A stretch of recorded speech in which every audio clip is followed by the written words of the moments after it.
Isabella.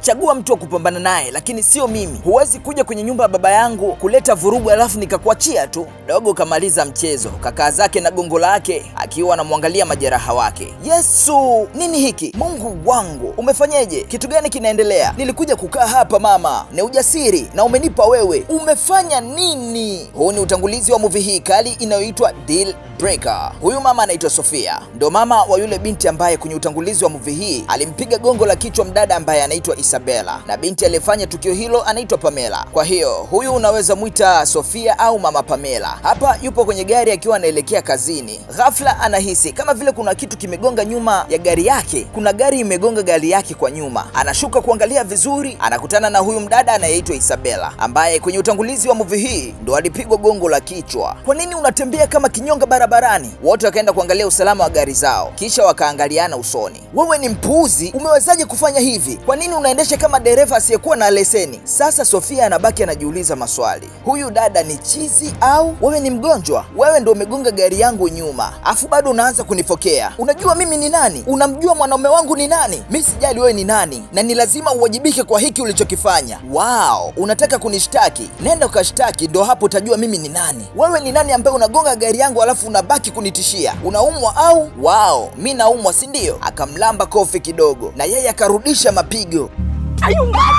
Baada ya kumchapa kofi akamnyang'anya funguo kisha akaipeleka kwenye gari yake. Hujui nani ulempiga, hujui nani unayedili naye. Babe, my love, kuna mwanamke mjinga chizi ambaye ubongo wake haufanyi kazi kagonga gari yangu na kunipiga.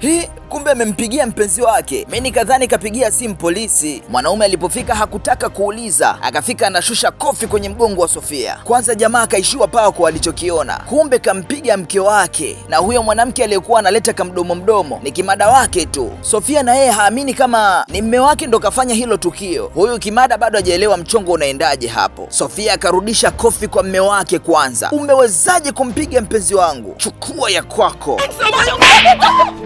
Akawatupia funguo wa gari yao kisha akasepa zake. Jamaa na yeye akasepa, wakaliacha hili li mwanamke hapo. Sofia akafika nyumbani kalia mno. Jamaa baada ya kuona ameshaharibu akaenda kwa rafiki yake kutafuta ushauri. Huyu rafiki yake anaitwa Kelvin. Samahani, sijakutambulisha vizuri. Jamaa mwenyewe kwa kuwa na mtoto ambaye anaitwa Pamela, wacha tumuite baba Pamela. Bro, usifanye hivyo. Unataka kutatua matatizo kwa kunywa pombe? Una matatizo gani? Kelvin, kuna wanawake wengi ambao hawatakiwi kuchezewa hata kidogo. Miongoni mwa hao wanawake ni mke wangu. Yule mwanamke usijaribu kucheza naye hata kidogo. Nimekwisha. Naona kama anatengeneza mpango hatari. Kuna kitu anapanga kuniharibia kabisa. Nashindwa kwenda nyumbani kwangu. Angalia, nipo na kunywa hapa kwa kuogopa kwenda nyumbani kwangu. Unaogopa kwenda nyumbani kwako?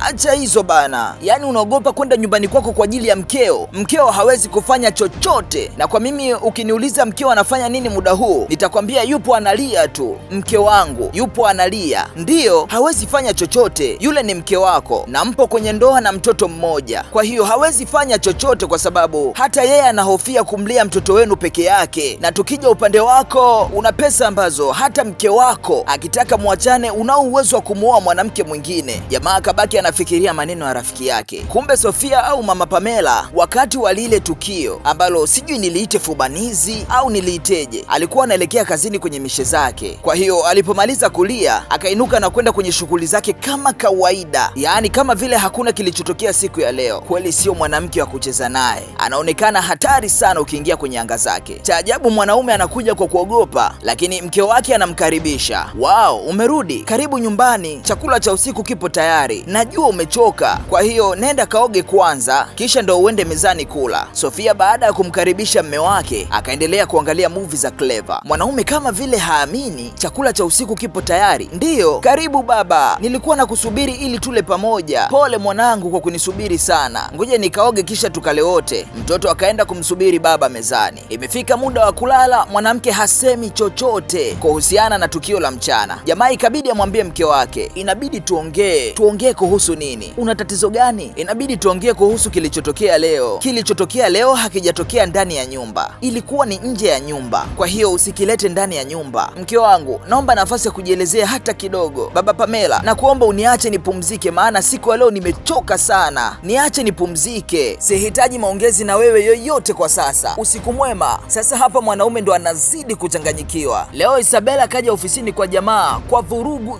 zote bila hata kupiga hodi. Una shida gani wewe mwanamke? Kwa nini unaingia kwenye ofisi yangu bila hata kupiga hodi? Kama ungekuwa unapokea simu zangu nisingekuja hapa ofisini kwako. Unajua nimekupigia mara ngapi? Twende tukaongea ofisini kwangu. Sihitaji kuongelea ofisini kwako, nachohitaji tuongee hapa hapa sasa hivi. Mdada wa mapokezi alipoona kesi imesha kuwa ngumu, akaona huyo ajichenge zake. Yaani wakati najaribu kuweka kila kitu sawa, wewe unakuja na kutaka kuniharibia. Unajua umeniharibia sana wewe mwanamke, kwa hiyo nimesha kuwa tatizo. Nisikilize Isabela, kabla ya kuja kwenye ofisi yangu nataka unipigie simu kwanza, na sio kuja na kuanza kupiga kelele ofisini kwangu. Ni kweli unafanya hayo yote kwa ajili ya mke wako, si ndio? Hayo unajua wewe, ila kabla hujaja hapa inabidi unipigie simu.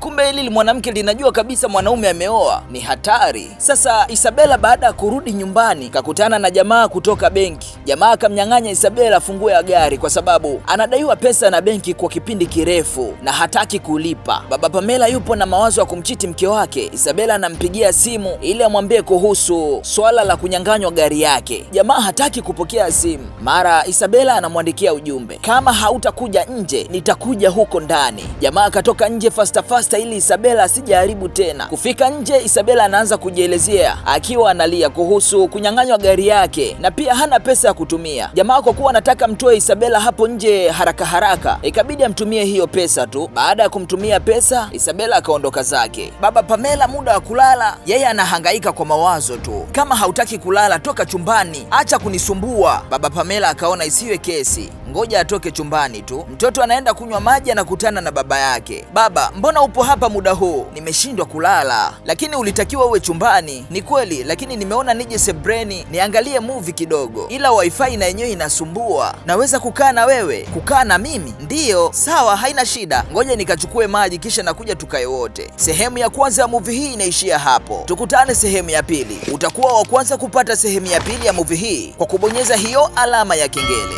Naitwa Clever na hii ni Clever TV.